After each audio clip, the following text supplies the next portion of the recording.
Então, nós vamos continuar gravando aqui, parte 3 com a ajuda do Gabriel, certo? E a ideia agora, a gente vai ver, cara, a gente viu como que funciona, como é que se usa vetor da forma bonitinha. Mas a gente vai agora fazer coisas erradas com o vetor, tá? Uma coisa que é interessante quando você está programando em C, C é muito rápido porque C assume que o programador sabe o que está fazendo. Então, às vezes você faz algumas coisas que são claramente besteiras, mas não é o compilador que vai te deter. Não é o compilador que vai dizer para você que não, seu programa deve estar errado, eu não vou rodar. Ele acha assim, não, esse programa está esquisito. Está esquisito, mas vamos por fé. Eu acho que vai dar certo no final. E aí ele deixa o seu programa rodar, tá bom? Então o que a gente vai fazer agora? A gente vai mostrar coisas erradas que acontecem quando você usa vetor de forma errada. Outra coisa também, o jeito que a gente mostrou aqui é a maneira mais tradicional, mais tranquila de se usar vetor. E não inventem se você não tem um bom motivo para isso. Dá para fazer umas coisas muito da hora com vetor, mas só faça se você tiver um bom motivo. Lembrem-se que o principal, o mais importante, é um código legível. E se você inventa coisas com vetor, você destrói a legibilidade do código rapidamente. E aí você não vai impressionar ninguém com isso. É o contrário, tá bom? Beleza? Então vamos lá. Primeira coisa que a gente vai fazer aqui é o seguinte: a gente vai ver que a gente vai passar, além desse cara, eu vou passar um outro valor aqui. Eu vou passar um S aqui, tá? E aí, o que a gente vai fazer é o seguinte, Gabriel.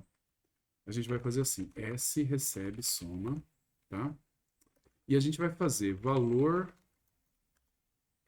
da posição 0 recebe 42, que é um excelente número, inclusive. E aqui, o que a gente vai imprimir? Além da gente imprimir o maior valor, o que a gente vai fazer aqui? Eu vou declarar uma outra variável, x. De novo, agora não estamos programando.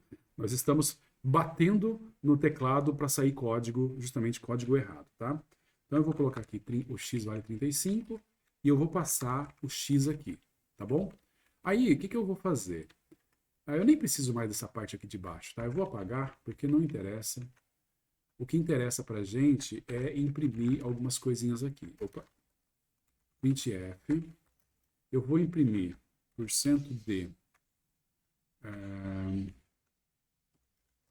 Eu vou imprimir o n. Eu vou fazer um for para imprimir. Eu vou imprimir o x. printf %d.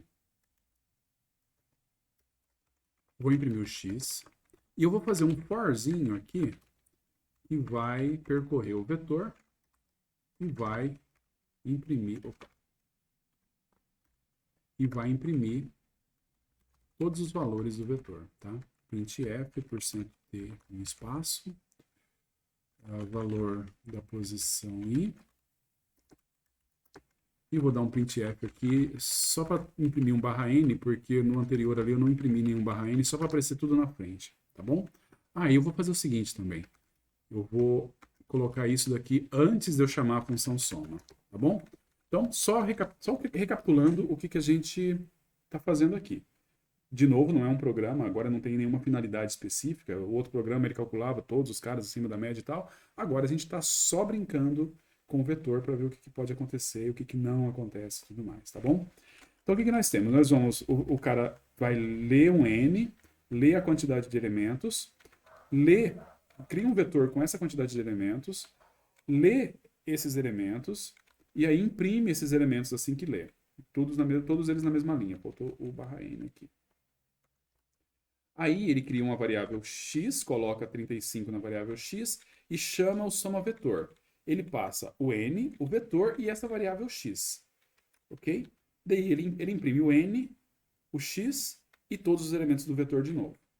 E vocês podem ver aqui o que ele faz no soma.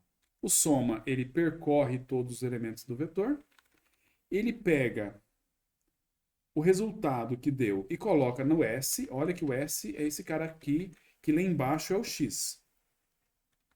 Ah, e aqui vetor não, perdão. Valor não, aqui não pode ser valor. Valor é o que está lá embaixo. Aqui o que eu recebo por parâmetro é um array, certo? Eu recebo o array por parâmetro.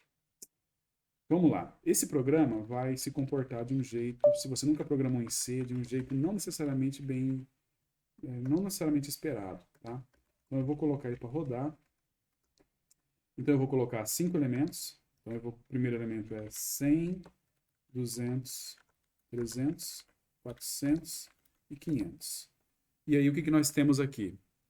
Essa linha é a linha que tem todos os elementos no vetor, que está correto. Foi o que eu escrevi. Concorda, Gabriel? Sim, até agora. Daí ele imprimiu 5, que é o 5. número de elementos. Sim, O 35, que é o X que ele ia imprimir mesmo. sim. E daí. E daí como ele percorreu aquela. O int soma vetor, o Uhum. X virou 40, o primeiro virou 42. Então, na verdade, opa, peraí, para lá. Qual é o problema? O problema é o seguinte, olha a diferença que tem. Eu passo o x para a função, certo? Eu passei o x para a função e ele veio aqui como s. Tudo bem? Você consegue entender, perceber que o x aqui é o s daqui? Não, sim. Eu mudei o valor do s. Só que ele continuou valendo 35, que é o valor que o x recebeu. Então eu passei um valor para lá, eu peguei o argumento que veio aqui, eu alterei o argumento e o valor não se alterou. Sempre que eu passo alguma coisa para uma função e eu altero esses valores na função, isso não tem efeito fora da função.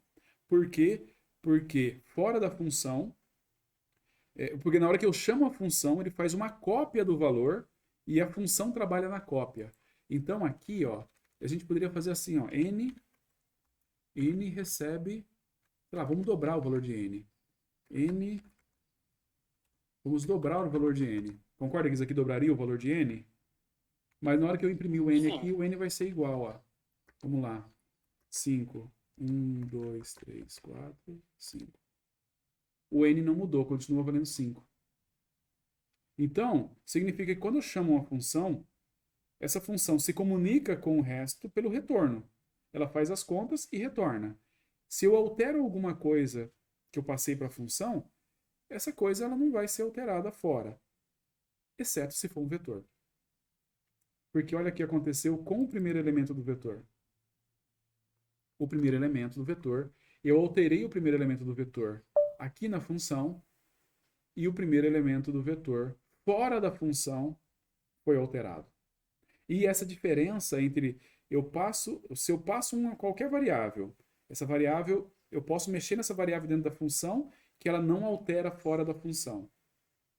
Isso aí é tranquilo. Mas tem esse exceto se for um vetor. Se for um vetor e eu alterar algum elemento do vetor, essa alteração vale fora do vetor também, fora da função também.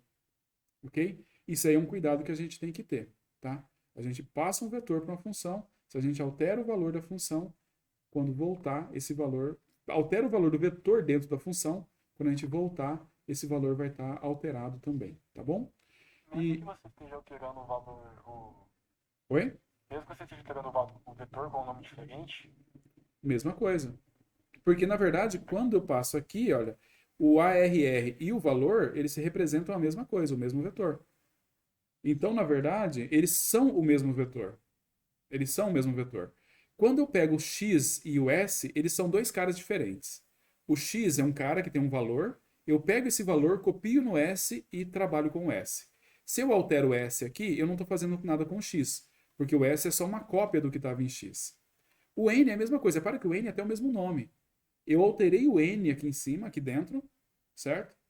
Mas isso daí não altera nada com o n que está aqui fora, porque na hora que eu chamei a função, ele vai pegar esse n aqui, que é um n do main, esse n é o n do main, só o main conhece, ele faz uma cópia desse n no n do vetor, da função, a função pode alterar o n, usa o n, altera o n, faz o que quiser, mas o n do main não foi alterado, porque o que esse cara recebeu foi uma cópia.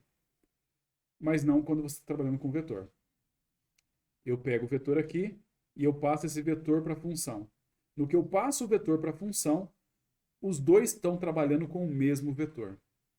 Se eu altero o vetor aqui em cima, os dois são o mesmo vetor. Pode ter o mesmo nome, pode ter nomes diferentes, mas eles são o mesmo vetor. Se eu altero o vetor aqui em cima, eu estou alterando o vetor aqui embaixo.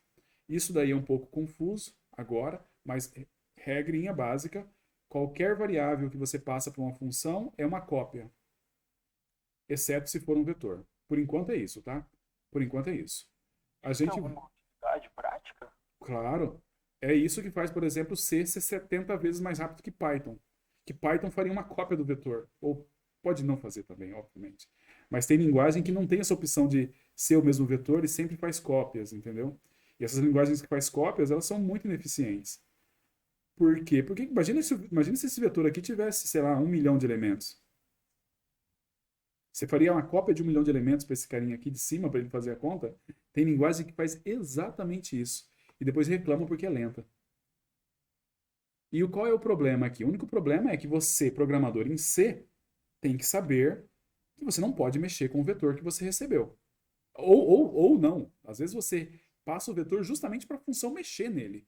Você quer que a função justamente altere o valor. É outra coisa. Mas se você não quer mexer, você que cuide disso, você que tome cuidado, você que não altere o valor. Então, é aquela história. Ele acha que você sabe o que você está fazendo. Se você está querendo mudar, muda. Bola para frente. Ok? Isso é uma das coisas que faz com que C seja uma linguagem muito rápida. Por exemplo, Pascal, que é uma linguagem que eu aprendi a programar. Hoje em dia eu acho que só quem programa em Delphi, talvez programa em Pascal, ele sempre fazia cópia do vetor. Cara, você fazia um programa que demorava 2 minutos para rodar em Pascal. Quando você aprendia C e você fazia o programa em C, ele rodava em menos de 1 segundo. Porque ele não faz cópia. Agora, de novo, fazer a cópia garante que essa alteração aqui não vai ter efeito no main. Mas a abordagem de C cara, você sabe o que você está fazendo, não sabe? Então, eu vou fazer. Mandou mexer, eu vou mexer e bola para frente, tá bom? A única coisa que é estranha é por que os outros não alteram. É porque, na verdade, não alterar, ela tem uma vantagem na legibilidade do código. Porque você tem certeza que se você manda alguma coisa, por exemplo, olha, se você olhar só para essa linha 26 aqui, sabendo que o n é um inteiro, que o valor é um vetor e que o x é um inteiro, o que você sabe? Você faria esse teste aqui, ó, if x igual a 35, Gabriel? Você faria esse teste na linha 27? Não, você já declarou ele como na linha 25. E você tem certeza que o soma vetor não alterou ela. Você não precisa olhar em lugar nenhum. Você sabe que o da linha 25 você declarou um x, um inteiro, passou ele para um vetor, para uma função, a função fez o que ela tinha que fazer e bola para frente. Quando voltar, eu não tenho que testar se é 35, é 35. Ninguém altera esse valor aqui para mim. A função não vai alterar esse valor. Então eu não preciso fazer esse teste. Certo? Eu preciso testar se o n mudou, depois que eu chamei, na linha 26, eu chamei esse cara aqui, eu passei o n. Eu preciso testar se o n mudou? Também não. O n não pode ter mudado. Agora o valor pode ter mudado. Se você depender que o valor foi inalterado, vamos supor, você está fazendo um código altamente crítico, eu tenho que garantir que esse valor do soma não foi alterado. Você tem duas escolhas. Ou você vai lá no código de cima e inspeciona ele para garantir que ninguém está mexendo no vetor, ou você testa de novo, você faz algum jeito para testar se não teve alteração. Sei lá, você tem que inventar uma programação para garantir isso. Só que você não tem como olhar a linha 26 e falar o vetor não foi alterado. Então, agora tem linguagem, como eu falei, Pascal, a linha 26, você passa no vetor, depois da linha 26, na linha 27, eu tenho certeza que o vetor não foi alterado. Porque em Pascal não tem como a função alterar o vetor. Quer dizer, para a função alterar, tem como. Tudo bem, tem como. Mas não é tão simples assim para a função alterar o vetor, tá?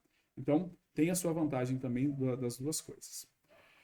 Vamos parar aqui.